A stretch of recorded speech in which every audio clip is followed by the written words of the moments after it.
करीब 55 साल का एक बुजुर्ग अपने बेटे के साथ जाता है थाने पे, गुहार लगाता है, कहता है साहब मेरी बहू को ढूंढ के कहीं से लाइए, आप चाहे जितना पैसा मांगेंगे मैं दूंगा। बार बार यही कहता है, गुहार लगाता है। पुलिस कहती है ठीक है, हम आपकी बहू को ढूंढने की कोशिश करते हैं। लेकिन पुलिस को क्या पता था कि जो बुजुर्ग अपने बेटे के साथ थाने पे एफआईआर करने गया है, उसी ने अपने बहू के साथ बलात्कार किया और फिर उसकी हत्या कर टॉयलेट के गड्ढे में करीब 10 फुट नीचे दबा दिया है।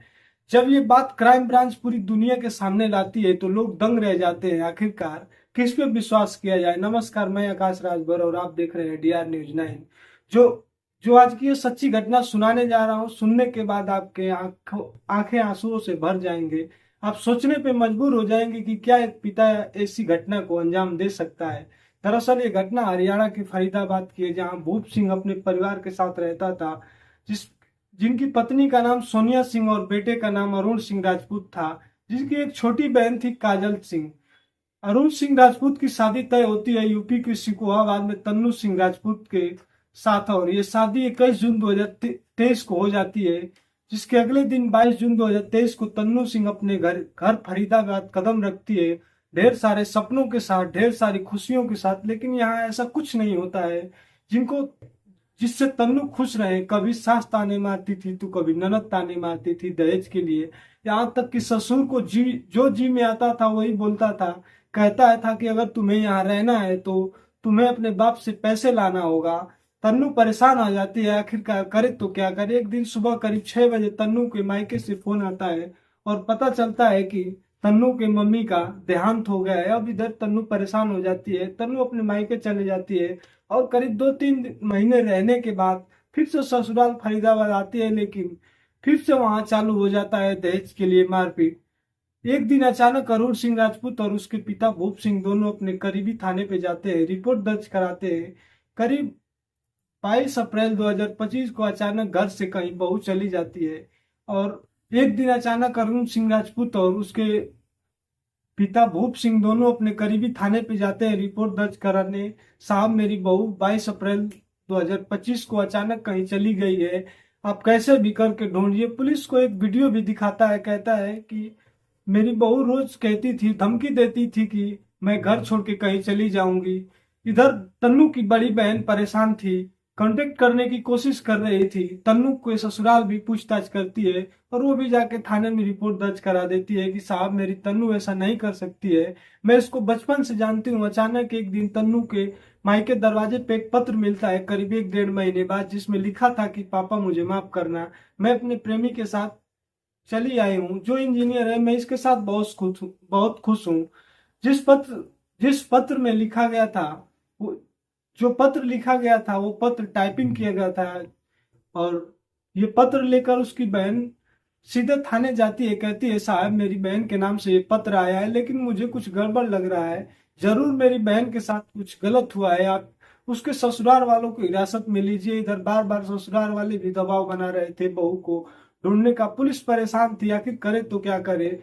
जिस हिसाब से पत्र आया था, कहीं ना कहीं उसकी बहन और पुलिस वालों को धीरे धीरे शक हो गया और इस केस की पहली गिरफ्तारी होती है।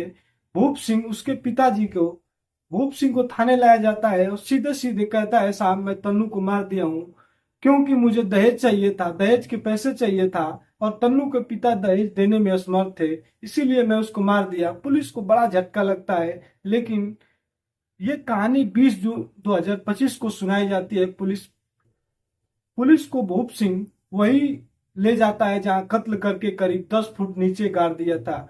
वहां से पुलिस को कंगाल प्राप्त होता है। पुलिस को लगता है कि इस केस को सुलझा लिए, जो 2-3 महीने से सिर दर्द बनी थी हुई थी, इसमें हमें सफलता मिल गई है। लेकिन ऐसा कुछ नहीं था। तन्नू की बहन को मन में बार बार एक ही सवाल हो रहा था कि आखिर इतना सब हो गया, तन्नू का पति अरुण सिंह कहाँ था। इस सवाल का जवाब ढूंढने जाती है, सिटी कमिश्नर के पास गुहार लगाती है, कहती है साहब मेरी बहन के साथ ऐसा ऐसा कृत्य हो गया है, लेकिन उसका पति कहाँ था, क्या कर रहा था, ये बात समझ में नहीं आ रही थी। सिटी कमिश्नर ने ये केस क्राइम ब्रांच को सौंप देता है।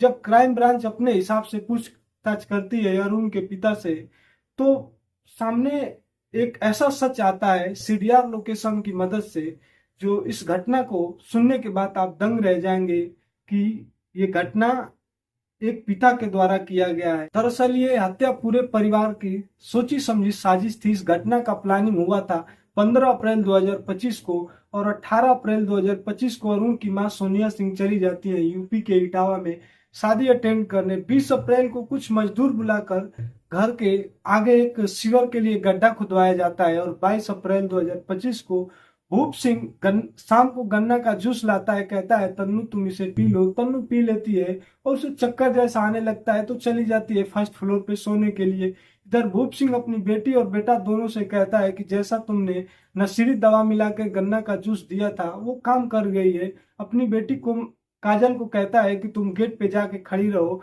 जैसे ही कोई आएगा इशारा करना। और अरुण सिंह सिंह कहता है तुम यहीं रुको, क्योंकि तुम्हारी पत्नी है, तुम हत्या कर नहीं पाओगे। मैं जाता हूँ और काम निपटा के आ जाता हूँ। भूप सिंह ऊपर जाता है। तन्नू नशे में बेहोश थी। का भूप सिंह जाता है, देखता है, और जिस्म देख के, उसका शरीर देख के, उसका जिस्म देख के उसकी नीयत खराब हो जाती है। सोचता है इसका मरना तो तय है, क्यों ना अब इसके साथ कुछ गलत कर लूं, मेरे भी मन को शांति मिल जाएगा। और उसके साथ भूप सिंह एक ऐसा घिनौना कृत्य करता है, बलात्कार करता है, और उसके चुनरी से उसका गला घोट के मार देता है, और उसके शव को घसीटते हुए लाता है उसी गड्ढे में जो 20 अप्रैल 2025 को सीवर के लिए खोदा गया था, उसमें करीब 10 फुट नीचे दबा देता है। और करीब 2 महीने से पुलिस और पूरी दुनिया को गुमराह कर रहा था, लेकिन जब ये केस क्राइम ब्रांच के हाथ में आई, अपना शिकंजा कसती है, तो इस हत्या का खुलासा होता है। तो इस घटना के बारे में आपका क्या राय है? आप कमेंट करके जरूर हमें बताएं। इस घटना को सुनाने का मतलब आपको परेशान करना नहीं, ना ही किसी जाति धर्म को ठेस पहुंचाना है। बस आप सावधान रहें, सुरक्षित रहें। जय हिंद, जय भारत।